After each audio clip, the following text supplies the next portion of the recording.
কংসকে হত্যা করার সময় তিনি যখন কৃষ্ণের কাছে কাতর প্রার্থনা জানিয়েছিলেন তার প্রাণ ভিক্ষার জন্য, তখন কৃষ্ণ তাকে বলেছিলেন যে তার পাপের ঘোড়া পূর্ণ হয়ে গেছে, তাকে এই দেহ ত্যাগ করতেই হবে।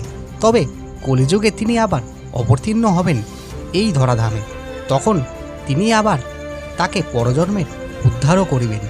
তবে তিনি পরবর্তী জীবনে বিধর্মী হয়ে জন্মাবেন। সেই সময় তার মৃত্যুর পর তিনি একটি চাপা গাছ স্বহাতে তার সমাধির উপর লাগাবেন এবং এই কাঁঠালি চাপা বা গোলাপ চাপা যুগ যুগ ধরে সর্বদা ফুলও ফুটবে এবং সেই ফুল তার সমাধির উপরেই পড়বে। এটা তার প্রতি আশীর্বাদ ভগবানের।